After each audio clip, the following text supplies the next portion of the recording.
The Salt and the Ink. Castor Oil hunched over a cluttered desk, his eyes darting across a hand-drawn map of the Bernese coast. It was early 1929, and the world was on the precipice of a great shifting tide, but Castor's ambition remained a steady, desperate North Star. He needed a crew for a foolhardy expedition to Dice Island, a place where he believed luck was the only currency that mattered. In the corner of the dim room, Olive Oil paced with a nervous energy that seemed to vibrate through her thin, angular frame. She was the dramatic heart of their little thimble theater, a woman of frequent sighs and shifting loyalties. She watched her brother with a mix of dread and hope, wondering if this journey across the salt and foam would finally change their fortunes.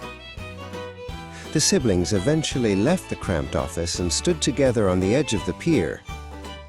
The Atlantic air was thick with the smell of brine, wet wood, and industrial coal.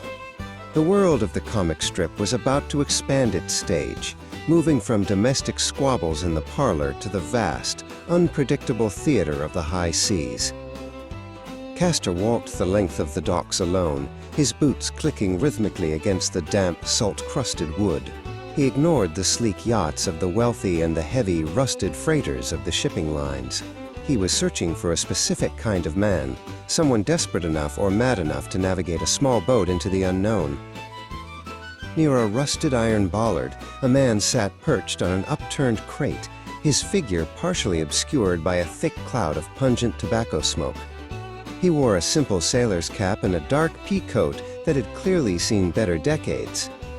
Even in repose, the man radiated a quiet, explosive strength that seemed at odds with his modest stature.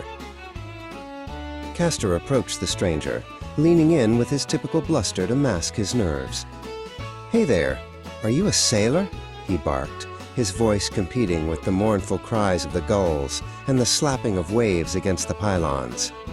The stranger didn't look up at first, merely shifting the pipe from one side of his jaw to the other. Finally, the man turned his head fully, revealing a squinting eye and a forearm that looked like a piece of knotted oak branch. "D'you ever think I was a cowboy?" he rasped. It was a voice forged in the belly of a boiler room, the first words of a man named Popeye, who would soon eclipse every other star in the funny pages.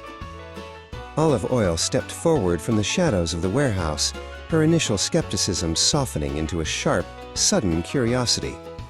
She looked at this rough-hewn mariner, so different from the polished, fickle suitors of her past.